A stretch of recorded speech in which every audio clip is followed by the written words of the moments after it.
Hola, ¿qué tal? Buenas tardes. ¿Cómo andan, chicos? Espero que bien. Bueno, tal como habíamos quedado, ¿sí? Hoy les voy a hablar un poquito de las dudas que se han generado en cuanto a los Incoterms, ¿sí? Me voy a centrar básicamente en las dudas que me fueron planteando ustedes. Durante la semana pasada y esta, he recibido una cantidad de emails donde en función de que iban haciendo los ejercicios, a ustedes se le iban generando dudas, confusiones y demás.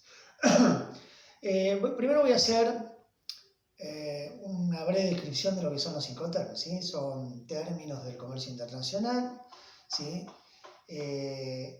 Los rige la Cámara de Comercio Internacional, son cláusulas que se sugieren, ¿sí? Nos marcan tres cuestiones básicas que son los costos en los que tiene que incurrir cada una de las partes: exportador, vendedor, importador, comprador. Nos marcan también, ¿sí?, los documentos que debe generar cada uno en función de los trámites aduaneros de salida o de entrada correspondientemente, que debe hacer cada uno. Y fundamentalmente, ¿sí?, nos marca dónde se transfiere el riesgo en cuanto a la mercadería. Tiene que ver con los derechos o obligaciones, ¿sí? Hasta dónde es responsabilidad del vendedor y desde dónde empieza a ser responsabilidad del comprador. Eso muchas veces tiene algunos grises que los vamos a ir viendo en próximas materias. Para introducción vamos a hacer un repaso, vamos a conocer los Incoterms y vamos a ver cómo funcionan, no mucho más que eso, ¿sí? Las dudas que se fueron generando. Sabemos que hay cláusulas que son para transporte por agua, ¿sí? Digo por agua y no digo marítimo porque esas cláusulas también son utilizadas para transporte fluvial y lacustre o lacustre, ¿sí? Aparte de marítimo. Y el resto de los Incoterms, el resto de las cláusulas, ¿sí?, se pueden utilizar en todos los medios de transporte, incluidos los de agua. Por eso decimos que son, ¿sí?, multimodales. Se puede usar en más de un modo medio de transporte. Al momento de uno hacer un costeo para llegar a tal o cual cláusula, ¿sí?, no debemos mezclar los de agua con los de todos, porque estamos hablando de cosas diferentes, ¿sí? Puntualmente la transferencia del riesgo se da en otros lugares, en diferentes lugares. Bien, otra de las cuestiones que se preguntaban y que yo les pregunté en los trabajos prácticos, ¿sí?, ¿cuándo estamos obligados a contratar el seguro internacional? Estamos obligados a contratar el seguro internacional en dos cláusulas, básicamente. En el SIF, costo, seguro y flete, y en el SIP, costo, seguro y flete para todos los medios de transporte. En el resto de las cláusulas, ¿sí?, queda bajo la decisión de vendedor o comprador, ¿sí?, si se contrata o no se contrata el seguro internacional. Por ejemplo, las cláusulas de delivery, donde yo como vendedor voy con la responsabilidad hasta el destino, hasta el país de destino, hasta donde está mi importador, ¿sí? ¿Quién va a decidir si contrato el seguro internacional que acompañe el trayecto de la mercadería? Voy a ser yo como vendedor o exportador, ¿sí? Quiere decir, las cláusulas que me obligan a contratar seguro, no me queda otra que contratar seguro. El resto de las cláusulas queda, ¿sí?, a que las partes que tenga el riesgo para sí decida contratarlo o no. Otra de las consultas que me hacían, ¿sí?, con respecto a los Incoterms, había algún tipo de confusión en el DAP, DAP y el DAT, DAT, ¿sí? Revisión 2010. Porque después una de esas cláusulas, ¿sí?, se modificó, que es parte del trabajo práctico que yo le dije que hicieran, que investigaran qué cláusula se había modificado por cuál otra. Bien, DAP con P de papá, ¿sí? DAP, DAP.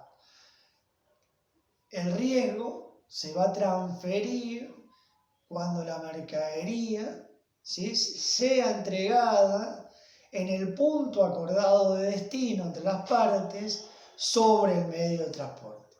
Quiere decir que si hacemos un transporte marítimo, cuando el barco está atracado al muelle, al puerto, ya debe estar atado al puerto, debe estar atracado.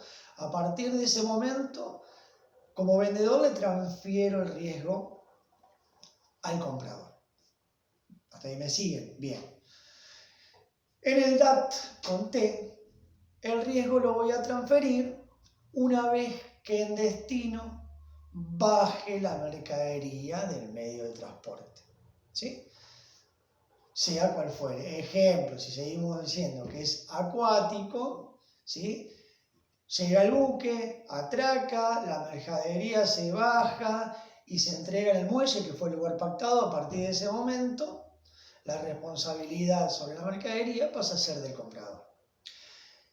Estas dos cláusulas no requieren de que el vendedor realice el despacho de importación. Sí se puede anexar algún acuerdo entre las partes donde se diga que el vendedor debe realizar el despacho de importación. En DDP, que es el famoso puerta a puerta, ¿sí?, el vendedor exportador tiene que realizar todo el caminito, ¿sí? Tiene que preparar la mercadería y embalarla, tiene que pagar el acarreo hasta el depósito fiscal, realizar la exportación, acarrear hasta puerto, aeropuerto, ¿sí?, o depósito fiscal terrestre, embarcar la mercadería, pagar el flete internacional, bajarla en el país de destino, importarla y llevarla hasta el depósito del comprador o importador, ¿sí? En DDP es el famoso puerta a puerta. Yo como vendedor hago absolutamente todo. Al contrario, es el escort. Como yo como vendedor me desligo la responsabilidad sobre las mercaderías en mi galpón, depósito, fábrica, y quien compra tiene que realizar toda la operatoria. A ver, si entendemos eso, sabemos que al momento de, ¿sí?, tener que cotizar bajo una cláusula o recibir una cotización bajo alguna cláusula extra, todo lo que no está dentro de la cláusula PIDE, que lo tiene que hacer el exportador, lo va a tener que realizar y pagar el importador, ¿sí? Quiere decir, siempre el que compra va a terminar pagando por toda la logística de punta a punta, ¿sí? Pero los Incoterm, en función de lo que pactemos, va a ir marcando qué tiene que realizar uno y qué tiene que realizar otro. Nosotros decimos que las bases imponibles, ¿sí?, que son los valores que la aduana toma para gravar tasas, para gravar derechos y demás, para exportación son FOB o su equivalente FCA Free Carrier, ¿verdad? Y para importación son CIF o su equivalente CIP, ¿sí? Ahí lo que tenemos que aclarar es que si bien son equivalentes y pueden ser parte y pueden ser base imponible, ¿sí?, esas cláusulas tienen diferencias. Por ejemplo, la diferencia principal que encontramos entre FOB y Free Carrier es, primero, FOB sirve solo para agua, Free Carrier sirve para todos los medios de transporte, ¿sí? Además, que es lo fundamental, la transferencia del riesgo en uno y en otro no se da en el mismo lugar. En el FOB, la transferencia del riesgo se da cuando la mercadería está sobre el buque, trincada, quiere decir sujetada, atada al buque. En CFR y CIF, la transferencia de riesgo es idéntica al FOB. En Free Carrier, la transferencia de riesgo se da cuando esa mercadería es entregada al transportista principal. El transportista principal es quien va a realizar, ¿sí?, el viaje internacional.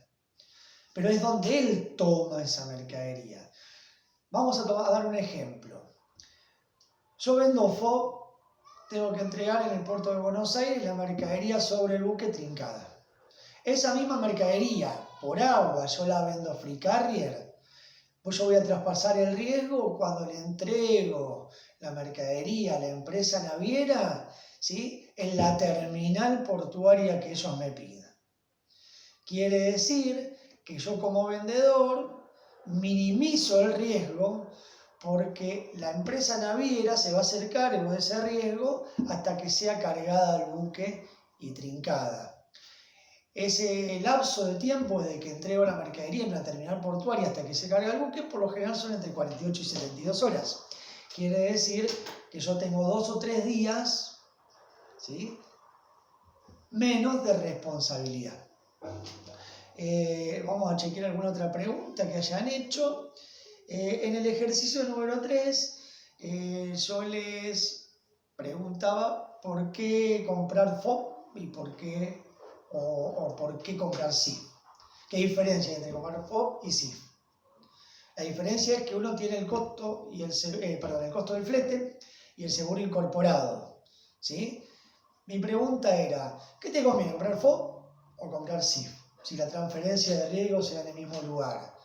La respuesta correcta es depende. ¿Depende de qué? De cuáles las dos partes, comprador o vendedor, consigan mejor valor de flete o mejor cobertura y valor de seguro. Porque el riesgo, tanto en FOB como en SIF, se traspasa en el mismo lugar. Mercadería sobre buque trincada. Lo mismo se da cuando hablamos de Free Carrier, CPT y SIP. La transferencia de riesgo se da en el mismo lugar que el Free Carrier, cuando le entregó la mercadería al transportista principal. Bueno, ya hicimos la lectura de los 5 TER, tuvimos con el profesor Julián Cardoso 2 o 3 clases vía Zoom, tuvimos varios ejercicios prácticos y ahora les refuerzo con este video. Espero que sea de utilidad y nos estamos viendo. Un saludo a todos y nos seguimos cuidando.